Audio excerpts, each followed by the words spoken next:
ও বাবা রে, কত দেরি হয়ে গেল। আলু, এই কালু, কোথায় গেলি রে? আলু, এই হারামজাদা কোথাও টাকা পৌঁছানো, সব জায়গায় দেরি করে। কি বলে বলুন তাকে? এসে বসে বললো, আরে এটা দাদার ব্লগ। এ দাদা, এটা তো সেটা তো নয়। এটা আমাদের নাটকের দাদা। আরে দাদা বলবে তো। নাটক শুরু হয়নি এখনো, আর আমরা ঢোকাইনি।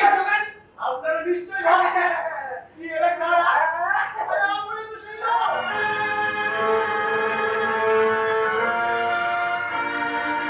আমার প্রথমেই মনে হয়েছিল, আমার হ্যামলেট যখন আমি করেছিলাম, হ্যামলেটের একটা ডায়লগ আমার ভীষণ মনে পড়ে, এই বার্লিন শহরটাই একটা জেল। তো আমাদের বারবার মনে হয়েছে যে আমরা যারা জেলের বাইরে আছি, বোধহয় এখনও আমরা বোধহয় কোনো জেলের মধ্যেই আছি। সব সময় আমাদের ওপর একটা কেমন যেন নজর চলছে।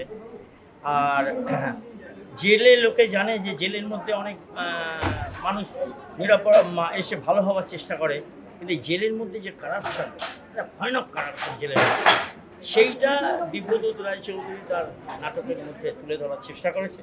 বাচ্চা বাচ্চা ছেলেদের নিয়ে আমরাও চেষ্টা করেছি, ছেলে মেয়েগুলোকে নিয়ে একদম নতুন তারা মঞ্চে নেমেছে।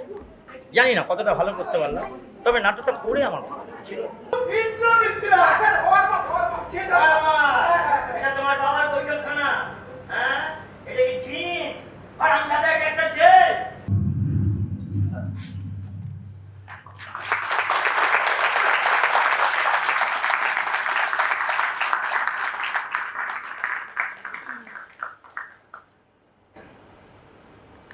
আমাদের এই নাটকটার প্রথম অভিনয়। আপনাদের সকলকে অসংখ্য ধন্যবাদ এর মধ্যে আমাদের নাটকটা দেখতে এসেছেন। আমাদের একেবারে একটা নতুন দল, কসবাই সিবিজি। এমন একজন মানুষকে আমরা মাঝে পেয়েছি যার সাথে অভিনয় করা কি রিহার্সাল করাতেই একটা বড় পাওনা। থেকে বড় ব্যাপার কসবাই সিবিজির কাছে কিছু হতে পারে না। আমি একটু পরিচয়টা করিয়ে দিই, তারপরে বাকি কথা যাচ্ছি। স্নেহা, মনীষা, শ্রীকন্যা, দীপা, বিক্রম, বিক্রম, অমল চট্টোপাধ্যায়।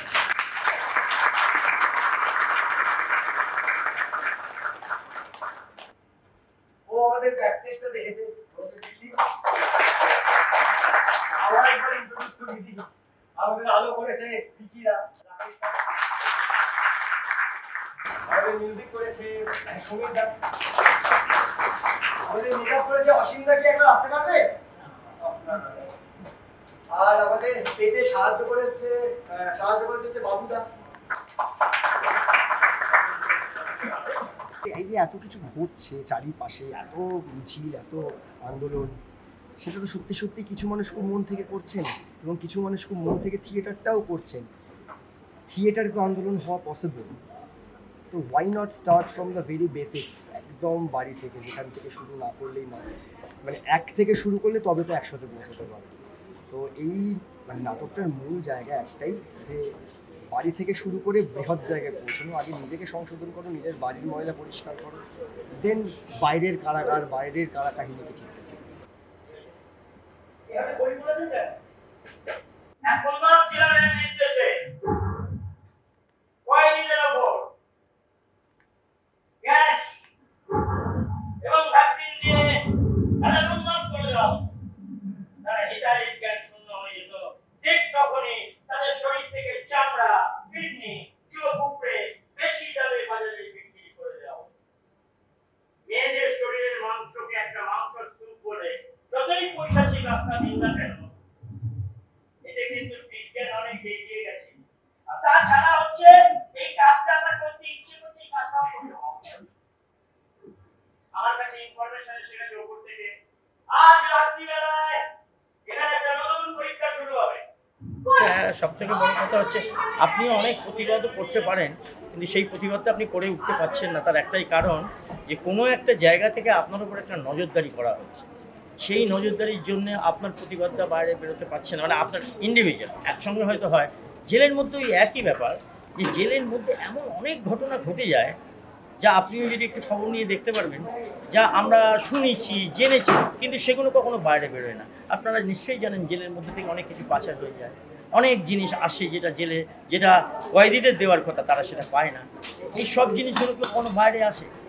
নতুন দল তাদেরকে কিভাবে গাইড করছে? আমার সবথেকে ভালো লেগেছে যে আইটির ছেলেরা আছে, অন্যান্য ছেলেমেয়েরাও আছে, ভীষণ উৎসাহ এদের। আমি যখনই আমার এমনিতেই ধরুন প্রায় 21টার মতো দল, 13টা 14টা নাটক সবসময় চলছে, কিন্তু যখনই ওদেরকে বলেছি ওরা কিন্তু দৌড়ে এসছে আমার সঙ্গে।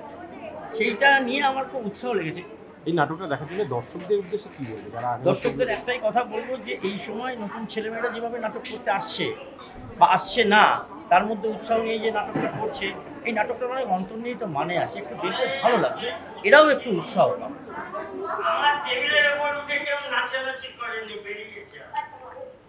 কি হবে একটা আরাম লাগে, আমি বিড়ি খাই। এই শালা বড়টা একটা রাত্রিবেলা 17টা বিড়ি খেতে কেন? Cell number 17। আমি এখন তোমার ঘরে যাও যদি তুমি আমাকে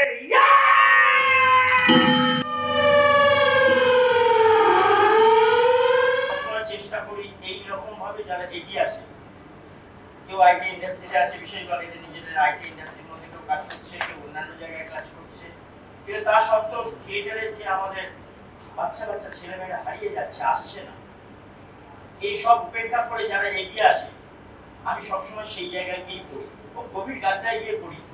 এই জায়গায় অনেকটা শেষ করতে হয়, কিন্তু তাও আমি গিয়ে পড়ি, তার একটাই কারণ, এর মধ্যে থেকে দু একটা ছেলে মেয়েও যদি আমাদের এই সংসারে আসে, তাহলে আমাদের সংসারটা অনেক ভালো হবে। আমি যতটা পেরেছি করেছি, ভালো হলো কি মন্দ হলো জানি না, নাটকটা করার জন্য এসেছি, নাটকটাই করেছি, অন্য কিছু করিনি। সন্ধ্যেবেলায় তাস খেলতে যাই না, কোনো আসরে গিয়ে বসি না, কোনো পার্টিকুলার প্লেসের মধ্যে থাকি না, শুধু থাকি এই ছেলেমেয়েগুলোর সঙ্গে যারা নাটকটা করতে চায়, সুস্থ সংস্কৃতি নিয়ে বাঁচতে চায়। পরিবেশটা খুব খারাপ, কে যে কাকে ভুলিয়ে দিচ্ছে, কে যে কাকে অন্য পথে নিয়ে চলে যাচ্ছে বোঝা খুব মুশকিল। এই একমাত্র রাস্তা যেখান থেকে হয়তো আমরা একটুখানি সঠিক রাস্তা খাবো।